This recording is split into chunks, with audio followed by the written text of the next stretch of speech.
Hi, and welcome back to my YouTube channel, Software Testing. I'm still Knott, and I'm happy that you're here.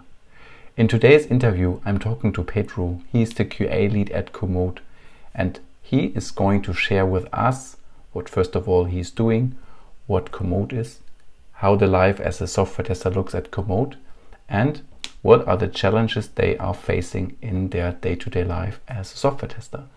Enjoy the interview. Hi, welcome Pedro to my YouTube channel interview today about how Komoot is testing software. And I'm happy that you're here today. And how about you introduce yourself to the audience? Like, who are you? Where are you working? Where are you based? And all the things that you would like to share with us. The stage is yours. Sorry for the little interruption. I would like to thank you, the main sponsor of today's video, which is Shiftsync, the community about quality engineering. So if you're a developer, tester, DevOps or product specialist, don't hesitate to jump over to Shiftsync community to exchange with like-minded people. You can exchange with people on all tech and quality related topics, from software development, software design, software testing, security, performance testing, and whatnot. Also, the latest trends in the tech world are covered. Today, I would like to highlight an awesome upcoming Shiftsync DevOps challenge. 10 days of DevOps.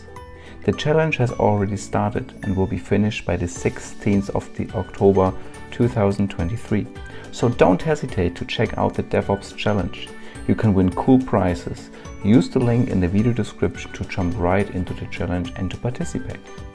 And here's the challenge question for the 9th of October. So a little sneak peek for you.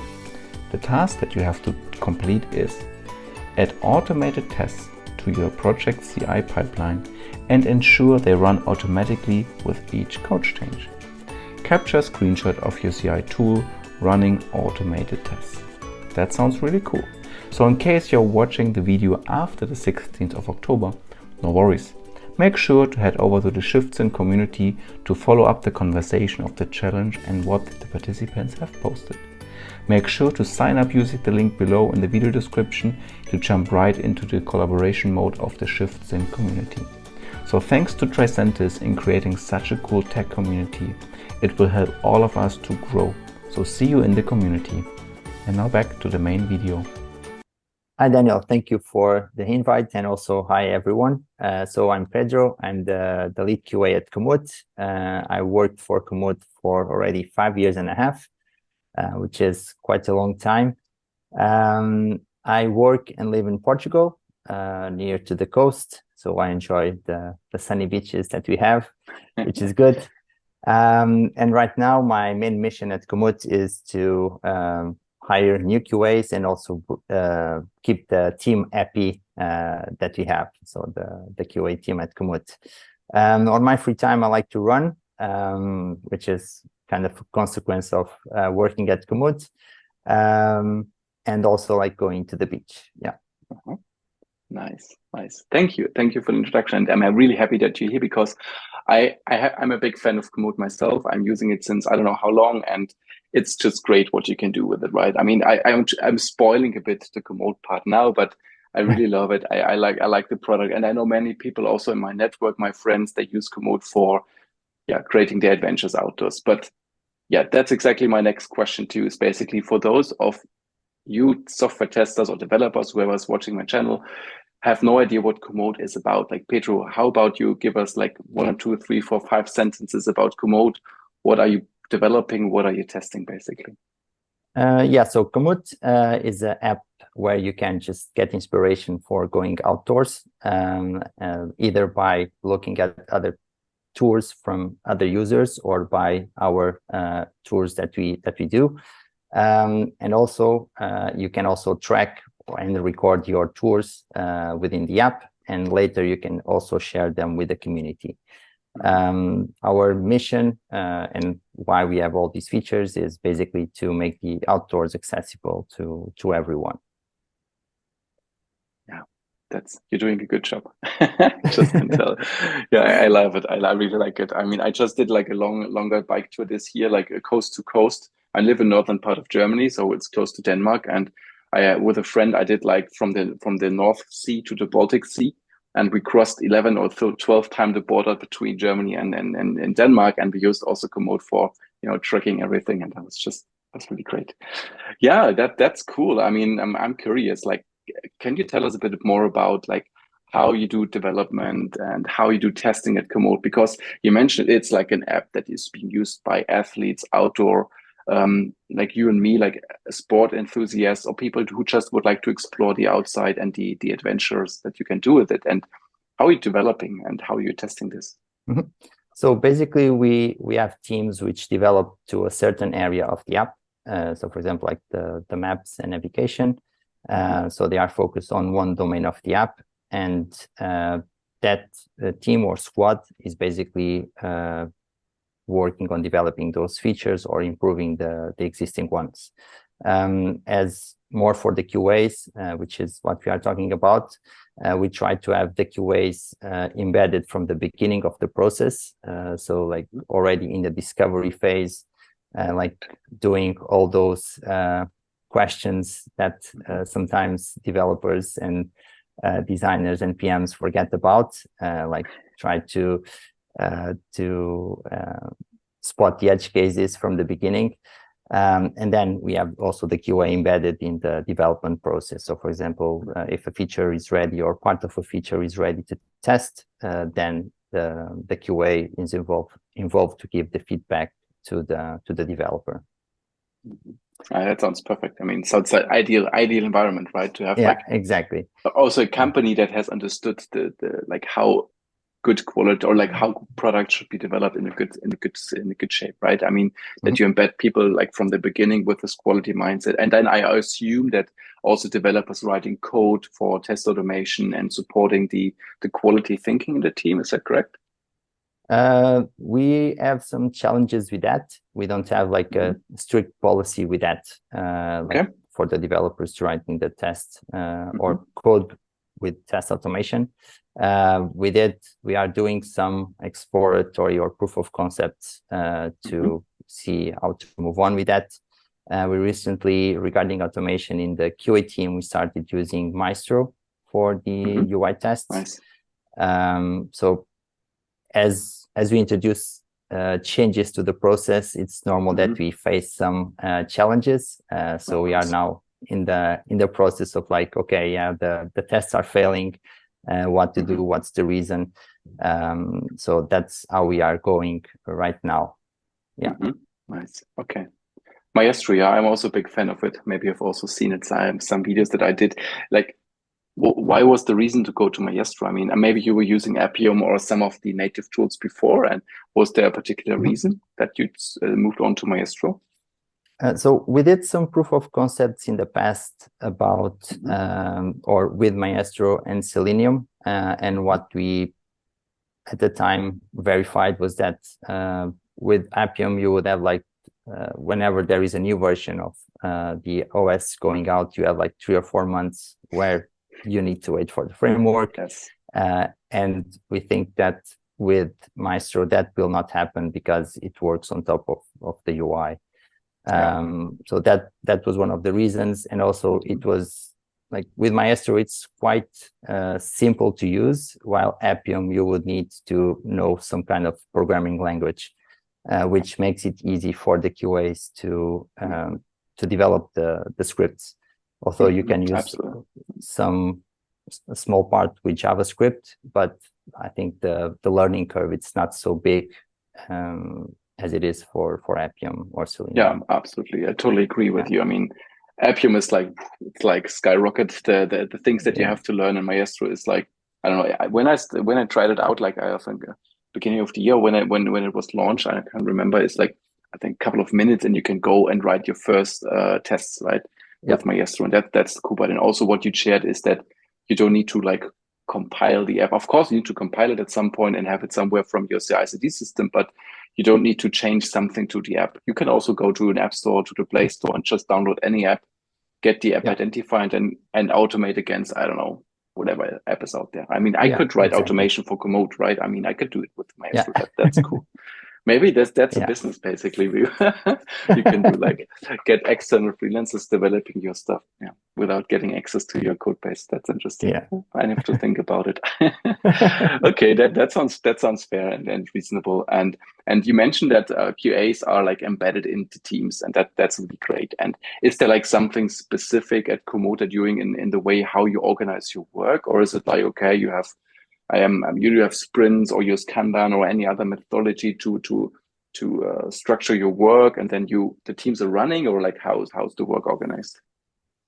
We don't keep like a hard structure on the way we do the development. So normally we have the 2-week sprints, and some teams, for example, they do like the stand-ups every morning. Other teams don't do it.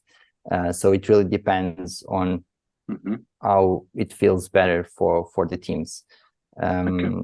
So regarding the Agile framework, we don't have a fixed format for doing it. About the release process, we do a release like every week. So normally we have, if it's a build that includes a feature, we will do like the full release tests. And apart from that, if it's a build which only contains bug fixes, we only run the smoke tests. Okay. Yeah. Okay. And then you go through like Apple review processes and Play Store releases and these kind of topics. And I can only think like that is that for the web part, you can do like whenever the team is ready on the website, you push things out, right? Yeah. So for the web, we like, because of like the technology, it's way more agile and dynamic. So they have a way to speed up or to release things which is way faster. So there we have some automation tests that we run with every deploy.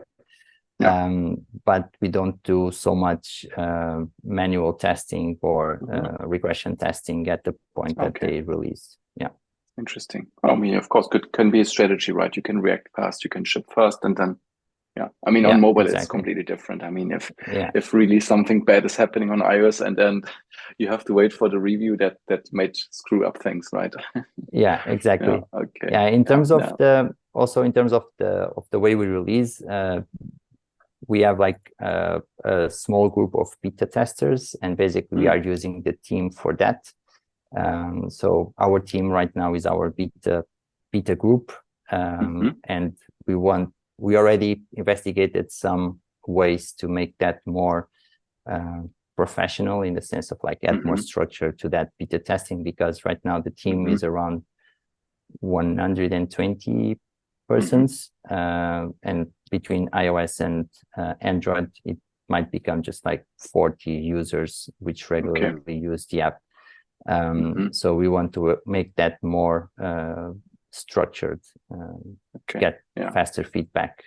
Yeah, I can imagine. I mean, especially when you work with, millions of users that use your product, having a beta channel, that's something that is really cool actually to have, because then you get like direct feedback from the customers while they're, I don't know, out somewhere in the woods, and I don't know, they explore something in the mapping or in the routing or whatever is out there. That can be something really cool and valuable. So then I think also that you don't do like in the wild testing with, or like is like your daily work life. Like imagine you come to the office, you get a new build, and then you go out for a run with the app, or how is it doing? How are you doing like your testing activities, or is it like plain office testing and then? I think it depends on the build. So for example, if we see that we have something or a change going out to the user which impacts like navigation or recording, we normally go out just to make sure that it's properly working. It's not that we don't do it for the other changes go out, but for example, we can also use like tools to simulate the location while we are at the desk, and you have the same perception. It's more like sometimes if you need to interact with the UI for the navigation and the recording, that it's more safe to go out and then use the features fully.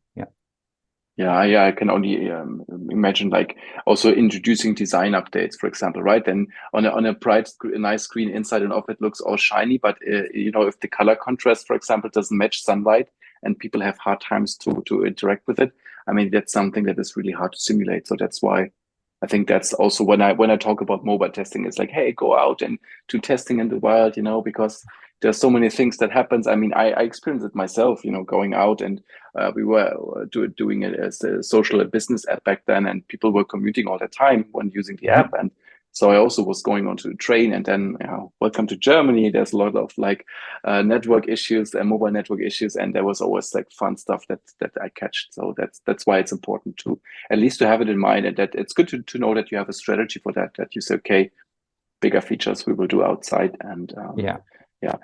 One thing that's coming to my mind right now, you mentioned that you use beta testing right now internally in your company within the team.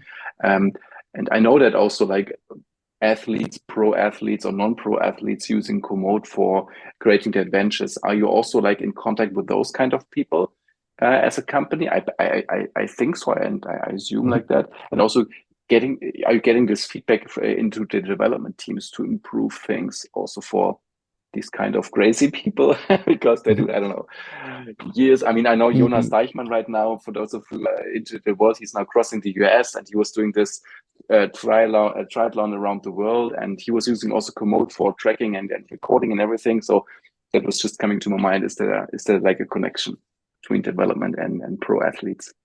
Yeah, at Komoot, like we also have we have some ambassadors which also work with us on that, and I think some of that feedback is coming through the community, the community managers. But we also have some people in the team who do crazy races and some crazy cycling. So we just recently had a team member who did the ultra trail of Mont Blanc. Oh, really? Which was, yeah, exactly. I was following it online. That's my dream to I will never make it, but really that is crazy. Yeah. So and it's also something that, for example, sometimes we have the users using the app, but there's also like the integration with the third-party devices. Because on the mobile device, you might get some limited duration because of the battery.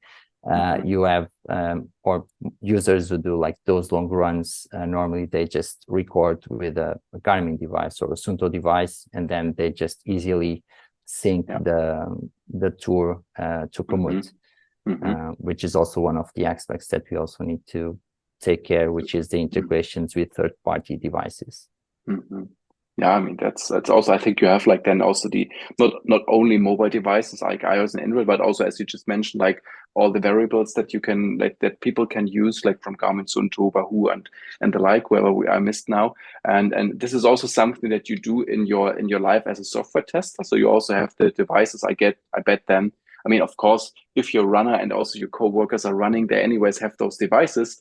And so you test it implicitly, but is it also something that you add to your testing strategy? So for example, if there's like a new feature coming out, we have to test on brand X and Y and Z.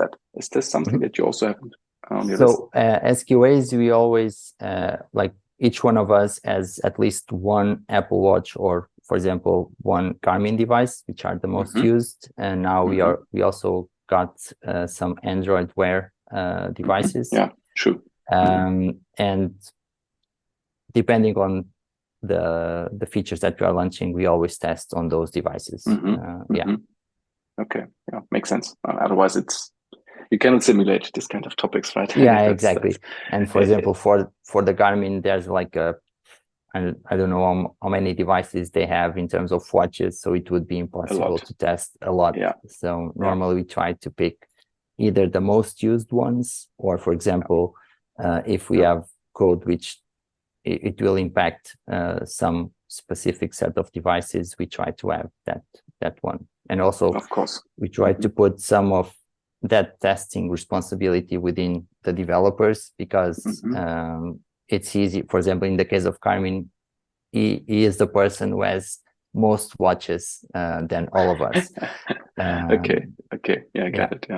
Yeah, makes sense. I mean, otherwise testing on mobile is already like ridiculous, crazy, right? I mean, having those many devices. I mean, of course, you could use um, device labs for testing, for automation to scale it up. But at some point, you have to test it on a real device in your hands, because those services sometimes lag, have response times that are not as responsive. So I can totally understand. And yeah, like imagine like having all those risk applications running and checking it up is quite challenging. And one thing that you did not mention, but I know, is that Komoot is a complete remote company. So you're all distributed across some time zones, and there's something that is just coming to my mind. You mentioned that all of you have some watches and devices at home, and is there also like the remote setup like affecting sometimes the workflow, or is there some best practice that you developed in the company and something that you can recommend to others in terms they work remotely? I think that's also kind of interesting. Like, I know Komoot is remote since the beginning, I guess, right? No, I don't know for okay. sure the year when we started, but I know it was way before the pandemic. Before pandemic, yes, yeah. True. But yeah. Okay. But is there any challenge that you see in the remote work, or is there like something that you would like to say, hey, do this and that, and then it will work? But I mean, that's highly depends on the company and the people. And regarding the device lab, I worked in a company where we had most of the devices in we worked at the time with different telecom companies, and basically they would send us the device that they wanted to have tested, the app. So it was easy to go to the office and get the device.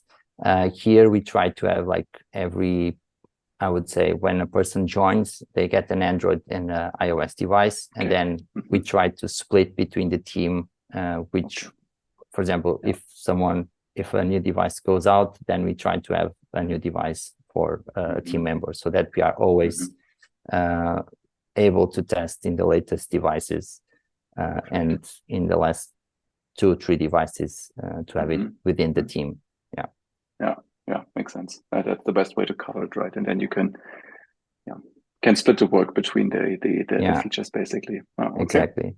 And also in terms of challenges for the mobile devices, what we see, like we don't see so much issues specific to devices within a brand. For example, like Model X from Samsung has a problem. What we see is like some brands which, for example, like Huawei and Xiaomi, it's challenging because of all the battery restrictions that they have.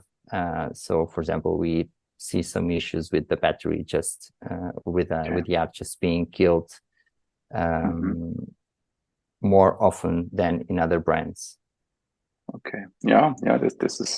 That's the challenging part when doing mobile testing, exactly. Right? Keeping all those vendor-specific implementations or like changes to the Android system, keep them in mind. And the first time you notice it, maybe you ask yourself like, what's going on? Why is this not working? And then you have to dig deep. And I remember also one or two situations when we had issues with Samsung back then. And it was like in between, like, I think, no idea which device it was, but they were like the same devices from the outside, but internally they had different chips and sensors. So they behaved completely different. And it took me, I don't know, weeks until I found out that there was like a complete different piece of hardware built in the main board of that device that causes the issue. And it's like, oh God. Yeah, but it was the most used device, so we had to dig into it. So, but yeah, I can only can only rely on that. Okay, thank you. That's interesting. And I'm looking at the time. We're already good in time, and a lot of really great insights from Komoot. Is there like also one of the questions that I usually ask also in interviews, and also like in the interviews here, but also in job interviews, is like, is there like any funny bug that you would like to share with us that you have noticed while testing Komoot or while testing other services? Something that stick to your mind that's worth sharing. Yeah, I have few. I would be lying.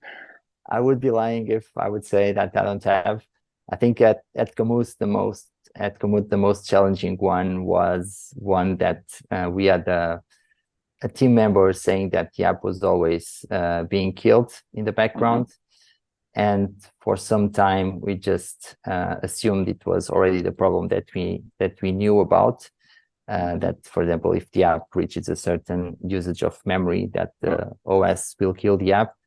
And until the point that you said, oh, this is happening almost like every time. And then we had to dig deep into logs and all that. And it was something that we really screwed up the app with a bug that we were completely unaware that the code we introduced would have that problem. So okay, yeah. So yeah, there's but all in the the app obvious. we were able to make our team member happy again and using the app to record tours. That's good. Yeah, there's always like this obvious, like, no, this cannot be true, right? I mean, it's working. Yeah, exactly. We have tested it. And also sorry. The funny thing is that because those issues are quite dependable on your device and also like the apps that you're using while you're recording. And like even if I tried hundreds of times to reproduce the issue, like putting all the apps to work and all that, but I wasn't able to reproduce it because that was also related with the amount of updates that you would do on top. So because I'm a QA, I'm always installing and uninstalling the app. So that becomes quite unreliable to then try to reproduce bugs again. Absolutely.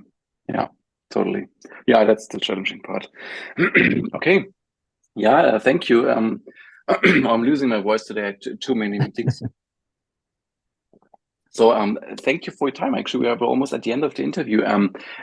Is there one more thing that you would like to share with the testing community?